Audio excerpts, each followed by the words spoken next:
नमस्कार, आप देख रहे हैं DRS 24 और मैं हूं आपके साथ श्वेता। तो चलिए रुक करते हैं आज की प्रमुख और बड़ी। आईएमए डॉक्टरों की हड़ताल हुई निरस्त। आईएमए कार्यालय पर हुई बैठक में लिया गया फैसला। डीसीपी सिटी के साथ आईएमए अधिकारियों की वार्ता में निकला हल। डॉक्टर्स की सभी 7 मांगों को पुलिस ने माना। लिखित में डीसीपी सिटी सैयद अली अब्बास ने दिया आश्वासन। दोषी पुलिसकर्मियों को किया गया लाइन हाजिर। बाकी पुलिसकर्मियों की संलिप्तता की हो रही जांच। दोषियों के खिलाफ होगी कार्रवाई। 24 घंटे में निरस्त होगी। डॉक्टर पर दर्ज एफआईआर। हड़ताल के ऐलान से मरीजों की बड़ी थी चिंताएं। स्वास्थ्य विभाग ने पहले से कर रखी तैयारी। कुछ दिन पूर्व डॉक्टर अनुराग बंसल के विरुद्ध थाना सिकंदरा में दर्ज हुई थी एफआईआर। आईएमए के डॉक्टर्स की कुछ डिमांड थी और उस डिमांड पे हम लोगों ने मंथन किया, सबसे डिस्कशन हुआ, सबसे विचार विमर्श हुआ। हम लोगों ने ये निश्चय लिया है कि बेसिकली विधि सम्मत इसमें कार्रवाई करते हुए हम लोग यदि एफआईआर में डॉक्टर साहब का दोष नहीं तो उनको हम ख़त्म करेंगे विवेचना। उसके अलावा एक स्टेट वाइज डायरेक्टिव हम जारी करेंगे, डिस्ट्रिक्ट वाइज, जिसमें आगे से इस प्रकार का कोई एफआईआर बिना जांच के ना लिखी जाए। यदि कोई मेडिकल नेग्लिजेंस की बात है तो हम लोग पहले उसको इस्टेब्लिश करें कि ये बात इस तरह से है, तभी इसको हम वो करेंगे। और संबंधित जो भी इसमें लोग दोषी हैं उनको तत्काल प्रभाव से लाइन हाजिर किया गया है। जो लोग इसमें इन्वॉल्व हैं उनके लिए एक पूरी विस्तृत जाँच कराई जा रही है और इसको हम आगे इसको मेटिकुलसली करेंगे। मामला तो सर अब सबके सामने ही है। एक पेशेंट एडमिटेड है, उसकी अल्ट्रासाउंड की जांच लिखी जाती है, उसकी सुई की जांच भी लिखी जाती है।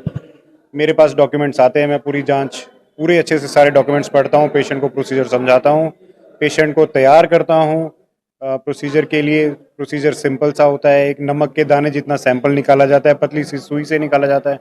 उसको इंग्लिश में FNAC कहा जाता है। उसका मतलब होता है फाइन इटसेल्फ, मतलब पतली, फाइन नीडल एस्पिरेशन साइटोलॉजी। मैं सैंपल निकालने के लिए सुई डालता हूँ, पेशेंट मेरा हाथ हटा देता है। मैं पेशेंट को समझाता हूँ हिलिएगा मत, सुई इधर उधर भी जा सकती है। पेशेंट ये बोलता है कि डॉक्टर साहब अब नहीं हिलूंगी, है ना, अब नहीं हिलूंगी, अब कर दीजिए। तो मैं पेशेंट को समझाता हूँ कि FNAC ज़रूरी है आपके लिए, आपकी गांठें बनी हुई हैं गर्दन में। मतलब पेशेंट बोलता है कि अच्छा ये FNAC ये है, ये तो हम मेरे साथ वालों ने ऊपर मना कर दिया है। मैंने कहा आप उठ जाइए मैडम अब, है ना, क्योंकि हमें कोई इन्फॉर्मेशन नहीं है कि टेस्ट आपके साथ वालों ने मना किया है। उसके बाद मेरा कोई पेशेंट से इंटरेक्शन होता ही नहीं है और हम ये प्रोसीजर वहीं रोक देते हैं। पेशेंट बहुत अच्छे से चल के उतर के जाता है, कोई ब्लीडिंग नहीं होती है, कोई कट जैसी कोई चीज़ नहीं है, कोई सैंपल जैसा कोई चीज़ नहीं निकाला है। इसी बात का मुद्दा बनाते हैं पेशेंट के रिलेटिव। वो शायद पुलिस वाला है, वो बोलते हैं चीरा लगा दिया, मांस का टुकड़ा निकाल दिया, पेशेंट को इन्फेक्शन हो गई। अगर ये सब किया होता पेशेंट की गर्दन पे निशान होता। कट कोई छोटी मोटी चीज़ तो होती नहीं है, खून से लथपथ होकर पेशेंट बाहर जाता। उसके बाद वो अपने साथ वालों को बताता है, पेशेंट के हस्बैंड को भी मैं समझाने की ट्राई करता हूँ, नहीं सुनता है।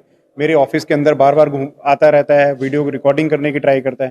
फीमेल पेशेंट का अल्ट्रासाउंड कर रहा होता हूँ मैं, उसके अंदर घुसने की ट्राई करता है, ज़बरदस्ती करता है। फिर एक लोकल थाने से किसी SI को पकड़ के बुला लेते हैं। SI साहब आते हैं, वो बोलते हैं कि डॉक्टर साहब आपकी बात सुन लेता, सुनूंगा आपकी बात, नहीं तो आपको 4 घंटे थाने में भी बिठाना पड़ता, वहाँ भी बिठाता मैं आपको। मैं बोलता हूँ सर आप मेरी स्टाफ के सामने मेरी बेइज्जती करने की ट्राई कर रहे हैं, है ना, आप मुझे थोड़ा रिस्पेक्ट से बात कीजिए, मेरा बहुत सारा स्टाफ है और भी पेशेंट सुनते हैं, है ना। अगर आप नहीं पोलाइटली बात कर सकते तो फिर पॉइंट कैसे बात करने का। तो वो वहाँ से फिर चले जाते हैं, फिर 2-4 लोगों को और बुला के लेके आते हैं, हॉस्पिटल में भीड़ इकट्ठी करते हैं, फिर उल्टा मेरे ऊपर ये ब्लेम डालने की ट्राई करते हैं कि मैंने औरत के साथ बदतमीजी की। जब मैं पूछता हूँ कि मैंने क्या बदतमीजी की तो ये बोलते हैं कि आपने बोला कि यार बहरी है क्या तू, कुछ भी बोले जा रहे हैं, कुछ भी उन्होंने बात फैलाने की। उस पर भी मुझे जबरदस्ती में हैरेस करने की ट्राई की जा रही है, आसपास लोगों की भीड़ इकट्ठे करके। फिर इतनी बात हो जाती है कि भीड़ इकट्ठी मुझे मारने को आती है। किसी ने मेरी टी शर्ट पकड़ ली है, उसके बाद मेरे स्टाफ वाले बीच में आते हैं, उस लड़ाई को रोकने की बात करते हैं। फिर हम क्या कहते हैं, मैं थोड़ा फिर बात को थोड़ा सुलझाने के लिए मुझे दोबारा बुलाया जाता है हॉस्पिटल ऑफिस में। वहाँ फिर मुझे गाली दे के बोला जाता है, उन पेशेंट का कोई रिलेटिव है, वो साफ साफ धमकी दे देता है इस बार कि तुझे मार देंगे, तेरे को मरवाने पिटवाने के लिए हमें 2 लाख रुपया भी देना पड़े, 300 दफा 302 भी लग जाए, हम सब लगवा लेंगे, तुझे तो नहीं छोड़ेंगे। ये सब बातें बोल के आज निर्णय है 10-11 दिनों की मेहनत के बाद निर्णय ये है कि IMA ने जो स्टैंड लिया मेरे लिए, first of all thank you so much, है ना। और उसके बाद जो उन्होंने डिसाइड किया, मिस्टर DCP को यहाँ बुला के अपनी जो कंडीशंस रखी, जो illegal FIR was launched against me, filed against me, उसको फिनिश किया जाए। और जो भी पुलिस पर्सनल जो भी इन्वॉल्व थे इस पूरे की पूरी FIR की फाइलिंग में, जो इलीगल FIR है क्योंकि पेशेंट के रिलेटिव पुलिस वाले हैं, प्रेशर दे के SHO पे डाला है, जिसकी भी परमिशन से ये फाइल हुआ, है ना, उसके अगेंस्ट भी कुछ इंक्वायरी बिठाई जाए। आई थिंक यही अभी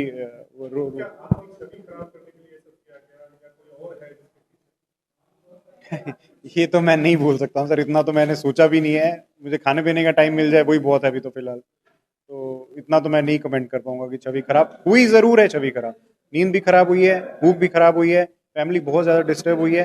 फैमिली में कुछ लोग ऐसे भी हैं जो हेल्थ कंडीशन जिन्होंने सफ़र किया है, हार्ट अटैक का भी, मेरे फादर इन लॉ को हार्ट अटैक भी हुआ है। हाँ, ये ज़रूर हुआ है, मेरी छवि तो खराब की गई है।